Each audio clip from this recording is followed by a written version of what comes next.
suave é Cristo chamando, chama por ti e por mim. A Real Bus está de volta à estrada. Uma volta responsável e controlada, seguindo todo o protocolo de higiene recomendado pelas autoridades de saúde. Uso obrigatório de máscaras, álcool em gel para todos, higienização completa dos ônibus e renovação do ar a cada minuto durante o trajeto. Se o seu destino for João Pessoa, Campina Grande, São João do Cariri, Serra Branca, Sumé, Monteiro, São José dos Cordeiros ou São Sebastião do Umbuzeiro, conte com a gente. Mesmo em tempos desafiadores, o compromisso da Real Bus é com a sua satisfação. Olá, telespectador do Opção para a Vida. Que alegria estarmos juntos outra vez nesta manhã de sexta-feira, hoje dia 20 de novembro. Hoje é Dia Nacional da Consciência Negra e também o Dia Internacional dos Direitos da Criança. E eu quero particularmente dizer para todos que estão conosco que nesse Dia Internacional dos Direitos da Criança, em muitos países, as crianças, elas não estão tendo direito sequer de viver, porque muitas são abortadas quando ainda estão em forma de gestação no ventre da sua mãe. Isso é crime, o aborto é crime, e há muitos países que estão defendendo o aborto. Além disso, muitas crianças, depois mesmo de nascidas e crescidas, estão sendo molestadas. A pedofilia está tirando o direito dessas crianças de serem respeitadas. E há muitas crianças também que são violentadas, são estupradas, mesmo depois de estarem numa certa faixa etária da puberdade. O que é que nós vemos hoje nesse Dia Internacional dos Direitos da Criança?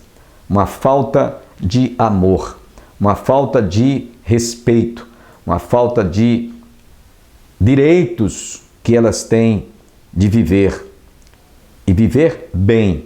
Por isso, nessa oportunidade, nós que fazemos o programa Opção para a Vida, queremos registrar aqui o nosso protesto àqueles que estão defendendo o aborto e àqueles que defendem o desrespeito à criança não ser molestada, não ser violentada, não ser estuprada, como nós vemos em muitos momentos, em muitas cidades e em muitos países. O programa Opção para a Vida logo mais estará trazendo outra vez o pastor Walker Neves, que foi o orador da conferência, o primeiro domingo do mês, sobre o aniversário da Igreja do Calvário, o ano em que a igreja celebra o 49º aniversário, Conjunto Coral Saracali 40 anos, 100 anos do congregacionalismo aqui em Campina Grande e os 503 anos da Reforma Protestante. De sorte que nós, esse ano, tivemos os 5 domingos celebrados com esse objetivo. A Conferência Teológica realizou esse ano em harmonia, em parceria com a Igreja do Calvário, a segunda conferência alusiva também a essas comemorações.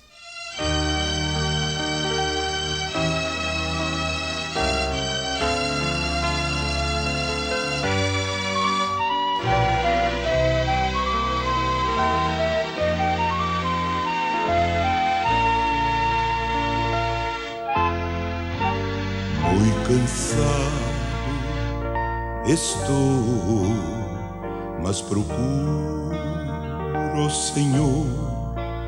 Dele é a voz que eu almejo ouvir. Na gloriosa manhã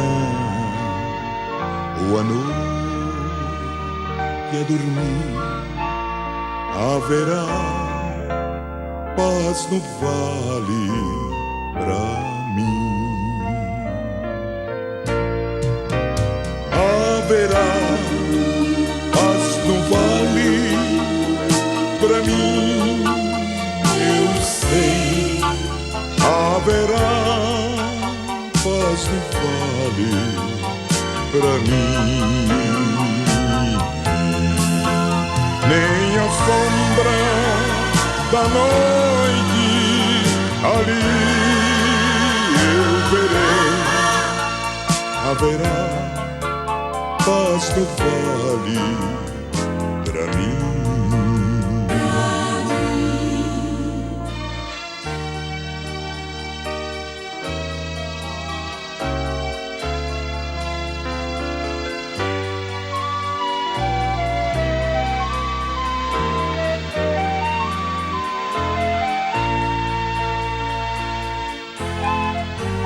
Quando o sol surgir no horizonte além e mostrar todo o vale em flor, eu ali quero estar muito alegre a cantar na presença do meu Senhor. Haverá paz no vale pra mim, eu sei. Haverá paz no vale pra mim. Nem a sombra da noite ali eu verei. Haverá paz no vale pra mim. Haverá paz no vale pra mim.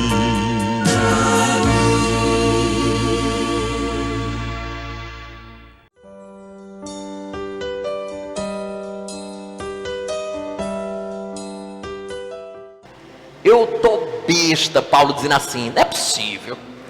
Tô chocado, admira-me que estejais passando tão depressa daquele que vos chamou na graça de Cristo para outro evangelho. Eu tô impressionado pela receptividade de vocês. Essa turma está ensinando que é Jesus e mais alguma coisa, e vocês estão dizendo assim, que bênção, que maravilha, é isso mesmo, glória a Deus, aleluia, é quase isso que Paulo está dizendo aqui. Então, eu estou chocado com essa receptividade de vocês. Pula para o verso 7, olha o que ele diz lá, versículo número 7, olha lá.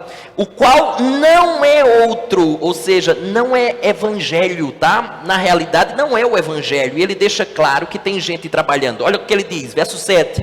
O qual não é outro, senão que há alguns que vos perturbam e querem perverter. A palavra perverter é distorcer o evangelho de Cristo. Mas escutem, verso 8 e 9, olha o que ele diz. Mas ainda que nós ou um anjo vindo do céu vos pregue evangelho que vá além do que vos temos pregado, seja anátema. Ou seja, se pregar diferente do que nós temos pregado é anátema, amaldiçoado. E verso 9 ele repete o que ele diz no verso 8. Assim como já dissemos, agora repito, se alguém vos prega evangelho que vá além, seja anátema, seja amaldiçoado. Então, vocês estão escutando essa mensagem dos judaizantes aí, escute, isso é maldição, isso é amaldiçoado. Agora pule comigo para o capítulo 2, verso 16, olha o que ele diz aí, a gente já deu um salto bom, né? Vocês estão escutando isso, abraçando essas verdades, então presta atenção nisso aqui, capítulo 2, verso 16, eu quero dizer algo para vocês, olha só. Verso 16, sabendo contudo que o homem não é justificado por obras da lei, leia-se obras da lei assim como desempenho. Você não é salvo pelo seu desempenho, pela sua performance. É isso que ele está dizendo aqui. Olha só, e sim mediante como? Como? A fé em Cristo Jesus. Também temos crido em Cristo Jesus para que fôssemos justificados pela fé em Cristo e não por obras da lei, pois por obras da lei ninguém será justificado. Ou seja, vocês querem viver mediante a lei, essa questão de obedecer à lei para conquistar a salvação. Deixa eu dizer uma coisa logo para vocês, eu aviso logo, ninguém vai ser justificado assim. Por quê? Porque todo mundo é pecador, ninguém tem condições, tem que ser perfeito. Se vocês acreditam na justificação pela lei, vocês fazem o quê? Vocês anulam a graça de Deus, e é como se a morte de Jesus fosse desnecessária. Se Jesus sabia que você tinha condições de obedecer à lei, para que ele veio então? O que ele veio fazer aqui? É isso que ele está dizendo, no capítulo de número 2, versículo 21, salta lá, vai lá. Olha lá, olha o que diz, capítulo 2, verso 21. Não anulo a graça de Deus. Paulo está dizendo assim, eu não anulo, mas vocês anulam quando vivem assim. Pois se a justiça é mediante a lei, segue-se que morreu Cristo em vão. É isso que vocês estão dizendo? Que Jesus morreu em vão, perdido? Porque quando vocês dizem que é Jesus mais alguma coisa, é como se Jesus morreu em vão. Agora escute, porque isso é uma coisa que a gente também pensava. Eu vejo que muitos cristãos pensavam assim. Paulo vai dizer assim, presta atenção, nem no passado foi assim. Ou seja, nunca foi pelas obras da lei, nunca foi. Porque a gente tem aquela dúvida, mais ou menos assim, como era no Antigo Testamento? Quando Jesus veio, a gente já sabe, o pastor já explicou para a gente, é só nós depositarmos fé em Jesus, naquele que veio, morreu na cruz, e nós somos salvos pela obra de Jesus. Mas quem veio antes de Jesus? Quando Jesus ainda não tinha vindo, os crentes do Antigo Testamento, como é que eram salvos lá? Aí Paulo está dizendo assim, nem naquele tempo era por obras da lei, porque às vezes a gente acredita, né, que alguns foram salvos no Antigo Testamento porque eles eram homens que cumpriam a lei. Não, nunca foi assim. Por isso que eu chamo você para o capítulo 3, verso 6, porque é isso que Paulo vai dizer aqui, salta para lá, olha o que ele diz.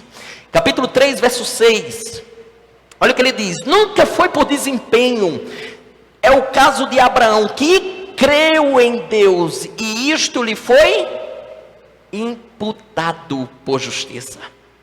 Não foi porque Abraão obedeceu determinadas coisas que isso foi salvo. Ele creu em Deus, e essa crença em Deus fez com que houvesse essa imputação de justiça com Abraão. Ou seja, nem Abraão, que é o pai da fé, que é o grande representante de nós, nem com Abraão foi assim. Por que seria agora? Nem com Abraão a justificação era pelas obras. E se você quer ser justificado pelas obras, deixa eu dar uma notícia ruim para você. A notícia ruim é que você tem que ser perfeito. Agora salte comigo para o capítulo número 3, verso 10 a 11, que é isso que Paulo está dizendo aqui. Olha o que ele diz. Todos quantos, pois, são das obras da lei, estão debaixo de maldição. Porque está escrito, maldito todo aquele que não permanece em todas as coisas escritas no livro da lei para praticá-las. E é evidente que pela lei ninguém é justificado diante de Deus, porque o justo viverá pela fé. Ninguém. Você lembra quantos pecados Adão precisou cometer para ser expulso do paraíso? Não foram 10, não é isso? Um só. Você já cometeu um pecado na vida? Já é suficiente para você não adentrar as portas do paraíso. É isso que ele está dizendo. Você quer viver pelas obras da lei? Escute, você tem que ser perfeito. E você sabe muito bem que não é. Então você não tem esperança em si mesmo. Não há esperança para a gente, a não ser que alguém nos dê essa esperança. E aí ele vai apontando, olha o verso 13. Cristo nos resgatou da maldição da lei, fazendo-se Ele próprio maldição em nosso lugar. Por que essa expressão maldição? Porque a cada pecado cometido, Deus, por ser justo, precisa punir cada pecado. E recebe essa maldição, né, da quebra da lei. Aqueles que quebram a lei haverão de receber a maldição, a punição pelos seus pecados. De modo que ele está dizendo, olha, não fui eu que recebi a maldição da lei.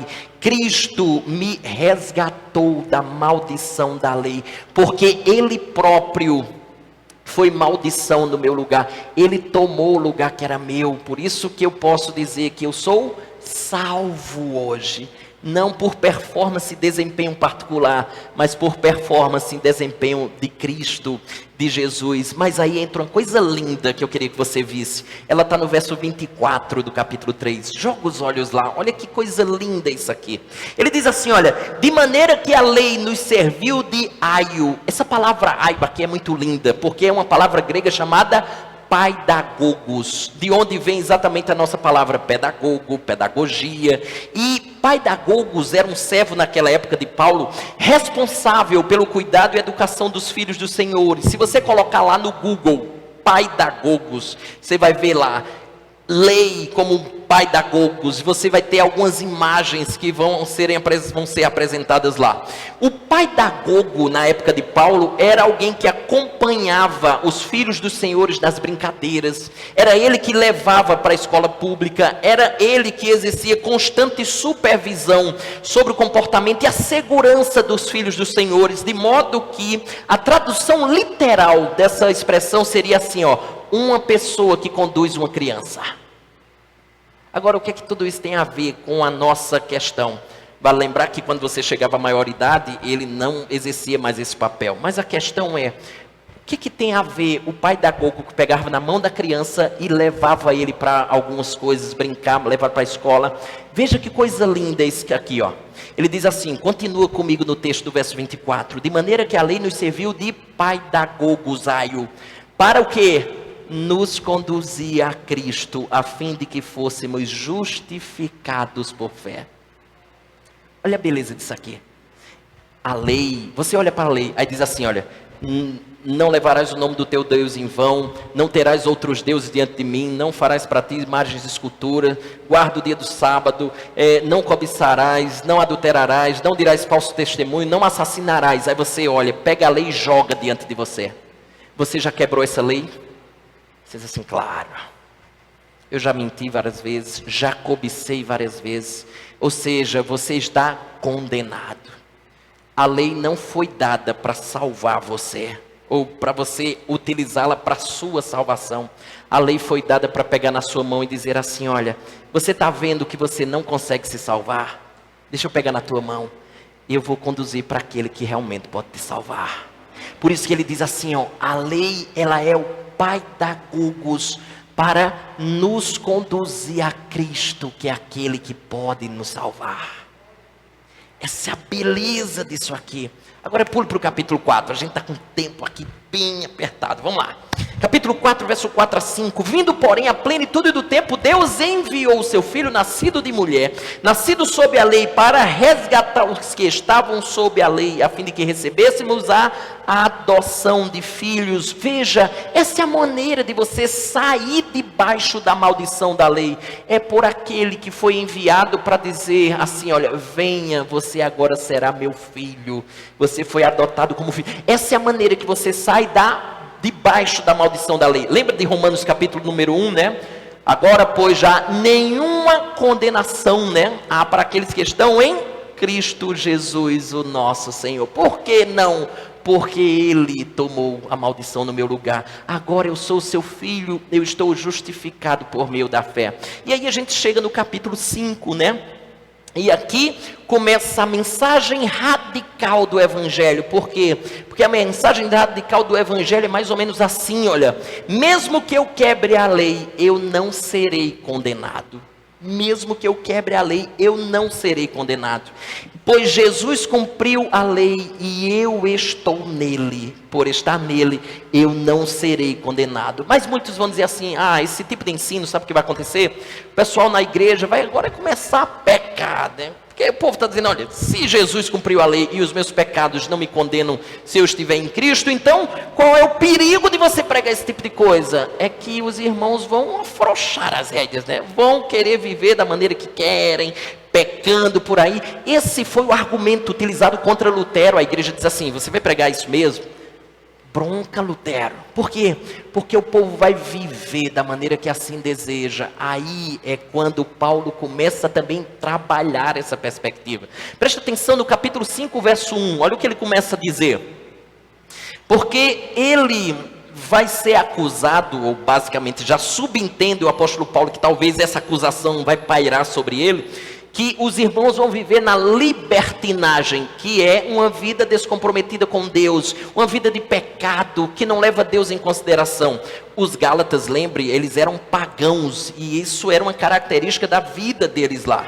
E aí ele diz assim, verso 1, olha o que ele diz: para a liberdade foi que Cristo nos libertou, permanecei pois firmes, e não vos submetais de novo a jugo de escravidão. Veja, Cristo nos libertou. E aí é interessante, por quê? Porque ele usa uma expressão aqui, ó, de novo. Engraçado isso aqui, olha só. Ele diz, não vos submetais de novo a jugo de escravidão. Mas eles agora estão na igreja.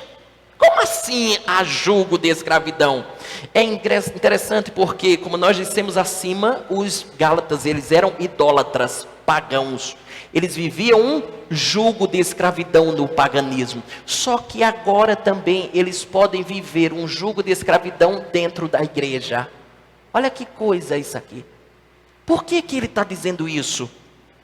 Porque a afirmação de Paulo é mais ou menos assim.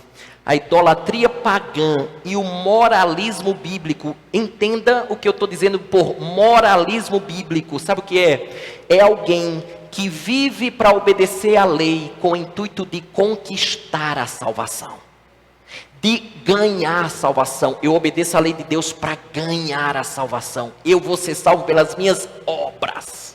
Então é isso aqui, Paulo está dizendo, escute, na prática é a mesma coisa. A mesma coisa você viver no paganismo e viver nesse tipo de prática. Por quê? Porque você perdeu de vista a liberdade para a qual Cristo lhe libertou. E que escravidão é essa? A escravidão de você sentir a culpa e o fardo de perceber que você não é bom o suficiente para ser salvo. Por isso que Lutero ficava naquele drama de ter ira de Deus. Por quê? Porque se Deus é justo e pune o pecador, Lutero sabia, ele seria punido. Esse drama, Lutero, eu não sou bom o suficiente para ser salvo. E aí automaticamente ele acaba concluindo que as portas do paraíso se abrem quando ele entende que não é por esforço próprio, mas pelo esforço de Cristo. As portas se abrem, as portas do paraíso. E aí eu queria que você pulasse para o verso 2. Olha o que ele diz. Eu, Paulo, vos digo que se vos deixar de circuncidar, Cristo de nada vos aproveitará. Ou seja, ele está dizendo assim, vocês querem inserir uma coisa a mais em Cristo. Para vocês, Cristo não é suficiente, a obra de Cristo não é suficiente. Deixa eu dizer uma coisa para vocês, quando vocês agem assim, vocês subtraem o próprio Cristo. Se a obra de Cristo não é suficiente para vocês, vocês extraem o próprio Cristo. Por isso que ele diz assim, ó, Cristo de nada vos aproveitará. Ou seja, não temos como nos apegar à graça e vivermos pelas obras, ou um ou outro. E aí veja, verso número 3.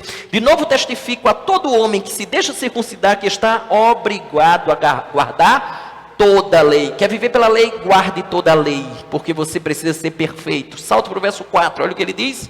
De Cristo vos desligastes, vós que procurais justificar-vos na lei, da graça decaístes. Ou seja, se a salvação depende do seu desempenho, você nega a salvação pela fé em Jesus.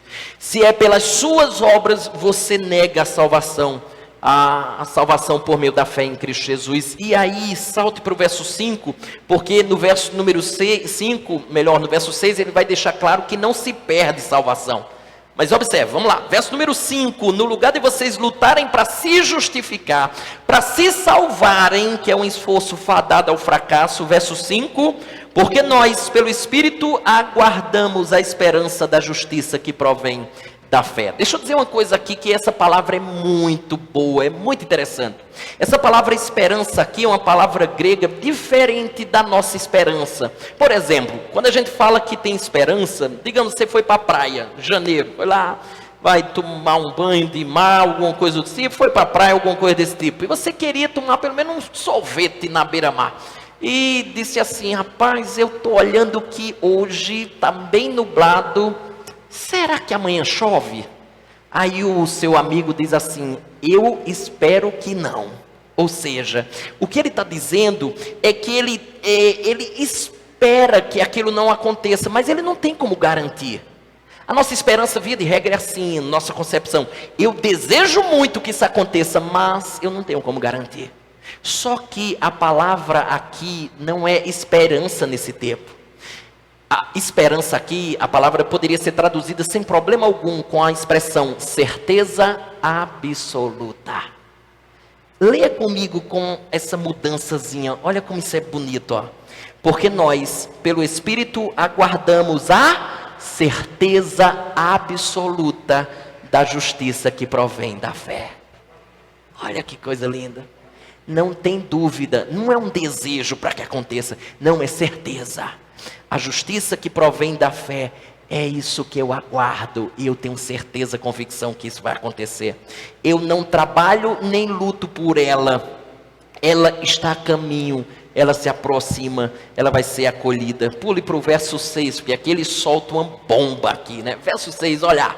Porque em Jesus Cristo nem a circuncisão nem a incircuncisão tem valor algum, mas sim a fé que opera pelo amor. Qual é o ponto aqui? Olha como isso é forte. Ele está dizendo assim, Paulo: irmãos, escutem, nem a religiosidade, nem a falta dela estabelece uma relação com Deus. É isso que ele está dizendo. Circuncisão, como a parte, né, representando essas obrigações religiosas, e incircuncisão representando o paganismo, a imoralidade, a idolatria. Então ele está dizendo assim, olha, nem a religiosidade, nem a falta dela faz com que você seja aceito por Deus, e por isso nós aguardamos com absoluta certeza que isto ocorre já hoje, porque Deus me dá essa certeza hoje, como ele disse aqui no versículo número 5, portanto, ele está dizendo mais ou menos assim, verso 6, ao tratar da religião ou da não religião, valendo ou podendo alguma coisa, ele quer dizer que elas não servem para nada em se tratando de nossa retidão e posição diante de Deus. Elas não servem para absolutamente nada. Tanto o religioso está perdido, como o pagão idólatra está perdido, circuncisão ou incircuncisão. É como se ele dissesse assim, meu bom desempenho não me acerta com Deus, e meu mau desempenho, ele não me bota mais distante de Deus. Ambos estão perdidos, carentes de salvação, carentes da glória de Deus. Aí ele diz assim, o que tem valor então, já que nenhuma dessas coisas tem valor? Olha que coisa bonita, final do verso 6, olha o que ele diz, mas a fé que atua pelo amor. Olha que coisa interessante, ele está dizendo assim, olha, a fé impulsiona o amor. Aprendemos que Deus nos amou não pelo que nós fazemos. O que a gente tem dito aqui o tempo todo? Não é pelo seu desempenho, não é pelas suas obras. Ele não nos amou por aquilo que nós fazemos, pelas nossas ações, pelas nossas obras, mas foi por pura graça. E é interessante porque este é o ensino, essa é a fé. Esse aprendizado nos levará ao amor. Por isso que ele diz que ela atua pelo amor. Como? Quando nós servimos uns aos outros, escute isso, não pelo que elas podem nos dar de volta, mas por graça, por quem elas são em si mesmas. Espero que você, telespectador, tenha sido enriquecido, abençoado, e eu convido você a estar conosco na próxima segunda-feira. É que nós não temos programas aos sábados, mas você está convidado a vir prestigiar o aniversário da Igreja do Calvário. Nesse domingo próximo estará pregando o pastor Manuel, da Igreja do Centenário, e também o presbítero Ângelo Roncalli, de uma das nossas congregações, com a sua esposa, irmã Dávila. Não perca, portanto, esteja conosco, participe, prestigie. No último domingo do corrente mês vai estar conosco o pastor Júnior, que é pastor de uma das nossas congregações em Bodocongó 3, e naquela ocasião será celebrado o aniversário do Coral Saracale. Para aqueles que não sabem, a Igreja do Calvário está situada às margens do Açude Velho, confluência com o Parque da Criança. É fácil você localizar no bairro José Pinheiro, Rua Paulo de Frontin, e ali no início do giradouro da Avenida Brasília. Por sinal, está belíssima a ornamentação natalina. Você pode estar conosco, que muito nos honrará. Eu quero desejar a todos um bom dia, um bom final de semana e até a próxima segunda-feira, se Deus quiser.